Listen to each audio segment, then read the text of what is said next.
வெள்ளிக்கிழமை சாயங்காலமா சபை ஆரம்பிச்சது. அது எங்க வீட்டுல ஆரம்பிச்சோம். ஒரு சாட்சி சொன்னாங்க, ஒரு சாட்சி சொன்னாங்க. அவங்கள சந்திக்கும் பொழுது அவங்க ஜீவியம் தலைகள இருந்துச்சு. அவங்க வேலை தடை, நான் இப்போ வேலைக்கு போயிட்டு தான் ஊழியம் செஞ்சுக்கிட்டு இருக்கேன். எல்லாரும் சொல்லுவாங்க, நீங்க முழு நேரம் வேலை செஞ்சா என்ன, முழு நேரமா ஊழியம் செஞ்சா என்ன அப்படின்னு கேட்பாங்க. முழு நேரமா செஞ்சுட்டு தான் இருக்கு. தேவனுடைய காரியம் வருதுன்னா அன்னைக்கு நான் வேலைக்கு போக மாட்டேன், லீவ் போட்டு தேவனுடைய காரியங்களையும் ஆத்துமாவை சந்திக்க தான் நான் போய்கிட்டு இருக்கேன். ஆனா நமக்கு தேவன் பலனை கொடுத்துருக்கும் பொழுது நம்ம என்ன செய்யணுங்க, உழைச்சுதான். ஏன்னா நம்மளுடைய வேதாகமத்துல பவுல் என்ன செஞ்சிருக்காருன்னா உழைச்சு நல்லா செஞ்சிருக்கிறாருங்க. ஆக்கிலா பிரிஸ்கேல் ஆட போய் கூடாரம் போட்டு அதுலதான் அவருடைய தேவைகளை சந்திச்சிருக்கிறார். அதே போலதான் நாங்க அதுல இருந்து இது வரைக்கும் ஊழியமானது கடந்து வந்துட்டு இருக்கு. பிரதரை சந்திக்கும் பொழுது ரொம்ப அசிங்கமா பேசுவாங்க. வேலை தடையில ஏதாவது போன ஒரு சந்திப்பு, நான் எங்கேயே வேலைக்கு போக வேண்டிய ஆளு, எனக்கிட்ட அந்த நேரத்துல பைக் இல்லாத சூழ்நிலை, அவங்ககிட்ட அவங்க வரணும்னு நின்று அதுக்கப்புறம் பைக்ல போய் ஒரு இடத்துல நாங்க வேலை செஞ்சுட்டு இருந்தோம். ஜோசப் நானும் வேலை செஞ்சுட்டு இருந்தோம். இப்போ அவர் ஜோசப், அப்போ ஜெயக்குமாரா இருந்தாங்க. வேலை தடையில ஒரே டென்ஷனாவே இருப்பாங்க. ஆளுக்கு போய் ஜாமனே கொடுக்க மாட்டாங்க அவர்கிட்ட. என்ன அவர்கிட்ட போய் எப்படிங்க ஜாமம் கொடுக்கறது? ஏன்னா வாய் திறந்தாலே எப்படின்னா அப்படியே வந்துகிட்டே இருக்கும்.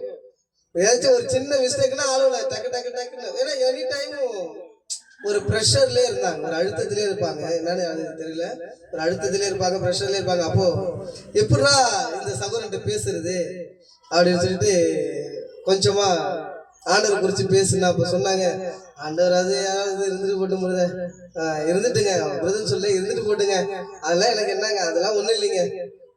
ஏன்னா சர்ச்சுக்கு போனேன்னு சொன்னாங்க. அவங்களே சொன்னாங்க, நான் சர்ச்சுக்கெல்லாம் போயிட்டு தாங்க இருந்தேன் அப்படின்னாங்க. அப்புறம் பிரதர், இல்லை பிரதர் வாங்க ஒரு தடவை வந்து பாருங்க, தேவன் வந்து கைவிட மாட்டாரு, தேவனை முழுமையான நம்புறவங்களை அவர் எப்பொழுதுமே கைவிட மாட்டார் பிரதர். உங்க தேவைகளை சந்திப்பார், உங்களுடைய என்ன காரியம் தேவன் நடந்திருக்கிறார், தேவன் எல்லாத்தையும் உங்களுக்கு போட்டு சேர்ப்பார், நீங்க கவலைப்படாதீங்க அப்படிங்கும்போது அவர் சுத்தமா நம்பிக்கையே இல்லை. இப்ப இதெல்லாம் எப்ப நடக்குதுன்னா, சாப்பிட்டுட்டு படுத்துருக்க நேரத்துல அவர் சும்மா உறுதி கிடையாது. அவரே பிச்சுக்கிட்டு ஒரு தடவை கூட ஓடிட்டாங்க வெளியில, இருங்க வாரம் சொல்லிட்டு. மறுபடியும் மறுநாளே தேவனே அவரை உட்கார வைக்கும்படியா பண்ணிட்டாரு. படுத்துட்டு அந்த இடத்துல நாங்க படுத்துக்கிட்டே பேசிக்கிட்டே இருக்கோம். நான் உட்காந்துருக்கேன், பைபிள் வாசிப்பேன் எப்பொழுதுமே. அந்த லஞ்ச் டைம்ல நான் என்ன பண்ணுவேன்னா பைபிள் எடுத்து வாசிச்சுட்டு இருப்பேன். கொஞ்சம் ஆர்வத்தோட தான் அப்புறம் அவங்களே வந்து பேசிட்டு இருந்தோம். அப்புறம் பிரதரோட கூட பேசிட்டு இருக்கும்போது, சரி பிரதர், ஒரு 2-3 நாள் 4 நாள் வேலை செஞ்சுட்டு இருந்தோம். 3 நாள் வரைக்கும் வேணான்னு சொன்னவங்க 4வது நாள் சரி அந்த சபையை தான் நான் வந்து, பிரதர் நீங்க வாங்க, உங்க வாழ்க்கை மாறும், தேவன் மாத்துவார் அப்படின்னு தான் சொன்னேன்.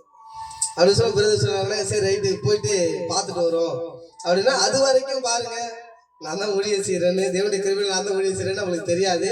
நான் ஒரு சபைக்கு போய்கிட்டு இருக்கேன், அந்த சபைக்கு அவர் என்ன பண்றேன், பிரதரை கூப்பிடுறேன், அவங்கள கூப்பிடுறேன் அப்படின்னு அவங்க நினைச்சிட்டு இருக்காங்க. எனக்கு தேவனுக்கு தான் தெரியும் இங்க என்ன நடக்குதுன்னு. அப்ப சபையோட ஆத்துமாக்கள், நானு, என் மனைவி, என்னுடைய 2 பிள்ளைகள் தான், 4 பேர் தான் ஆத்துமாக்கள். 2021 10வது மாசம் 8வது தேதியில அதனோட ஊழியம் போய்கிட்டு இருக்கு. யாரும் கிடையாது. பிரதர் தான் ஃபர்ஸ்ட் நான் கூப்பிடுறேன். பைக்ல வரோம், 2 பேருமே ஒரே பைக்ல வரோம். எனக்கு வர உள்ள ஓடுது, நம்ம சின்ன மனுஷனா இருக்கோம், நம்ம ஒரு பாஸ்டர் இருக்கிற மாதிரி நம்ம ஒரு இது இல்லை. கொத்தனார் வேலை இறங்கி செஞ்சுட்டு இருக்கோம், ஃபுல்லா போய்கிட்டு இருக்கோம், எளிமையா ட்ரெஸ் கொடுத்துட்டு இருக்கோம். சரி வர்ற மனுஷன் என்ன நினைச்சுக்கிறாரோ, ஏன்னா நீங்க பாஸ்டர்னா என்ன கண்ணோக்கத்துல பாக்குறாங்கன்னா, நல்லா வாட்டர் சட்டமா இருக்கணும், நல்லா டிப் டாப்பா இன் பண்ணணும், சென்ட் அடிச்சுக்கணும், அப்படியே பைக்ல வரணும், லுக்கா இருக்கணும், பிரைஸ் லார்ட், கர்த்தர் ஸ்தோத்திரம், காட் பிளஸ் யூ அப்படின்னு டிஸ்டன்ஸ் மெயின்டைன் பண்ணி பேசணும். அவங்க என்ன அது மாதிரி ஒரு மிகப்பெரிய சபை, பெரிய கூடாரமா இருக்கணும். நாலு பயங்கரமா அப்படியே பயங்கரமா மியூசிக் எல்லாம் பயங்கரமா அப்படியே ஒரு பயங்கரமா இருக்கும்னு எதிர்பார்க்கறாங்க. ஆனா நமக்கு இருக்கிறதோட இயேசு கிறிஸ்து பிறந்த மாதிரி அவருக்கு கிடைச்சது சாதாரண ஒரே மாட்டு தொழுவத்துல என்ன இருந்துச்சுங்க, அங்க மாடு விரும்பி இருக்கும், சாணம் போட்டு இருக்கும், அங்க இடம் நல்லாவா இருக்கும், வைக்கோல் அங்க கடந்திருக்கும், எவ்வளவு ஒரு அங்க ஒரு இதா இருந்திருக்கும். ஆனா அவருக்கு கிடைச்சது சாதாரண ஒரு மாட்டு தொழுவம் மாதிரி. எங்களுக்கு அவர் கொடுத்த ஒரு பிச்சை என்னன்னா, எங்களுக்கு எங்களோட வீட்டுல ஒரு பகுதி, கூரை வீட்டுல சின்ன ஒரு பகுதி, அதுல நடத்திட்டு இருக்கோம். சின்னோட இடம் தான். சரி பிரதர் வந்தாங்க, போய் பால் போயிட்டு வந்து டீ போட சொன்னோம், டீ போட்டாங்க, பிரதர் குடிச்சிட்டாங்க. வார்த்தை குறிச்சு நான் கீழே உட்காந்துருக்கேன், அவங்க சேர்ல உட்காந்துருக்குறாங்க, பேசிட்டு இருக்கேன். ஞாபகம் இருக்கானு தெரியல பிரதர் உங்களுக்கு. சேர்ல உட்காந்து இருக்கிறாங்க. நான் கீழே உட்காந்து பேசுறேன். ஏன்னா நமக்கு ஆத்மாதாயம் பண்றது ரொம்ப பிடிக்கும். இப்ப இல்லை, எப்பொழுதுமே என்னுடைய வாழ்க்கையை தேவன் புரட்டி கொடுத்திருக்கிறாரு எனக்கு. நான் தேவனை தேடி போகல, தேவன் தான் என்ன தேடி வந்தாரு. இந்த பாவியாகிய என்ன தேடி வந்தாரு. அந்த காரியம் பேச போனா அது எங்கேயோ போயிடும். பிரதரை சந்திச்சு பேசிட்டு இருக்கான். டீ எல்லாம் குடிச்சாச்சு, எல்லாம் இதாச்சு, ரெடியா கிளம்புற டைமு. பிரதர் கேட்குறாங்க, ஜோசப் கேட்குறாங்க, பிரதர் போங்களா, சர்ச்சுக்கு போமா அப்படிங்கிறாங்க. நான் என்னடா பதில் சொல்லிட்டு தெரியாம, பிரதர் நீங்க உட்காந்துருக்குது சர்ச்சு, நீங்க உட்காந்துருக்குதுன்னா சர்ச்சு பிரதர் என்னன்னு. அப்படி அப்ப பாஸ்டர் யாரு அப்படிங்க, ஊழியக்காரங்க யாருங்கிறது தேவனுடைய கிருபையில இந்த அடிமையை தான் வச்சிருக்கிறாரு அப்படின்னு. அந்த காரியம் அங்க நடந்தது. அப்புறம் பேசிட்டு பார்த்துட்டு போனாங்க. எனக்கு வேற இதா போயிட்டு இருந்துச்சு. ஆண்டவரே ஆத்துமாட்ட பேசிட்டேன், வார்த்தையை கொடுத்துட்டேன், இடத்தையும் காட்டிட்டேன்.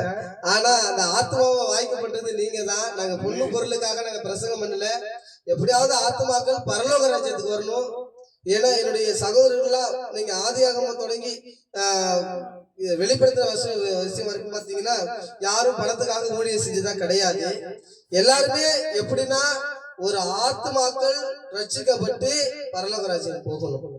புதிய ஏற்பாடுக்கு அப்புறம் பாத்தீங்கன்னா இயேசு கிறிஸ்துடைய சிலுவைய பேதுரு தலைகளை ருசி பார்க்கிறான்.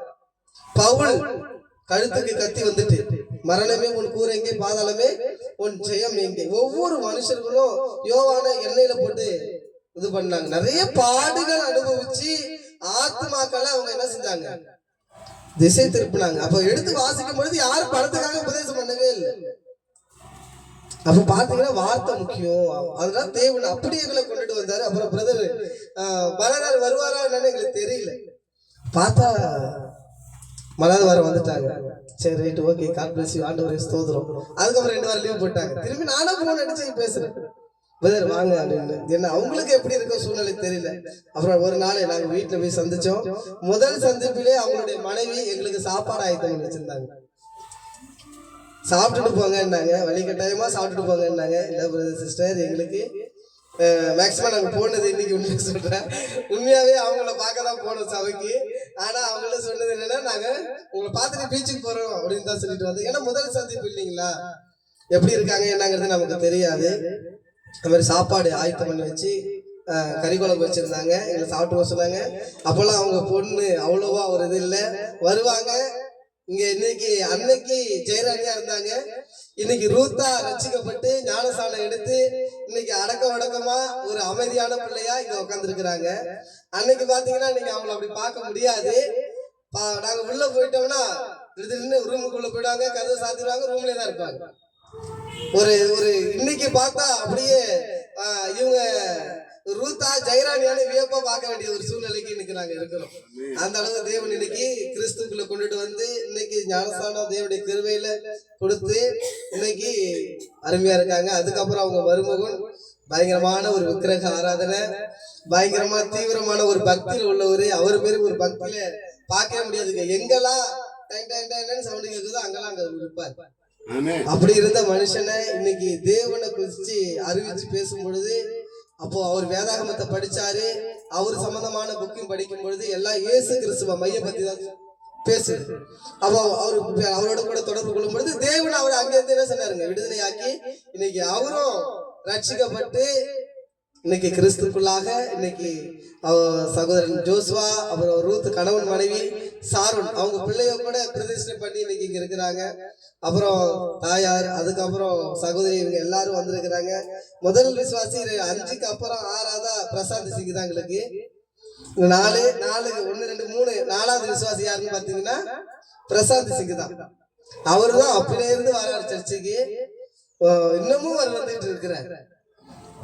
மாமா மாமா மாமா எனக்கு பாஸ்டர் சகோதரர் மாமான்னு ஒரு இன்ட்ரெஸ்டா கூடும்போது எனக்கு ரொம்ப பிரியமா இருக்கும்.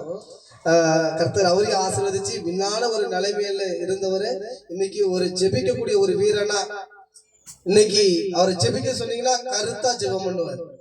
அப்படி ஒரு வீரனா தேவன் நிப்பாட்டி இருக்கிறார். அவரு எல்லாம் இன்னைக்கு ஒரு நாள் அவர் சாட்சி சொல்லுவாரு. அன்னைக்கு நீங்க காணொலியில பாக்கலாம். இன்னைக்கு அவர் சொல்லும் பொழுது இப்படியாப்பட்ட ஒரு சகோதரர் இன்னைக்கு ஜெபிக்கும்படியா தேவன் உருவாக்கி இருக்காரா அப்படின்னு வியப்பா பாப்பீங்க. அப்புறம் சகரியாவும் இந்த வார்த்தையை கேட்டு ரட்சிக்கப்பட்டு உள்ள வந்து நல்ல பாடக்கூடிய சகோதரர் அவரு வந்திருக்கிறாரு.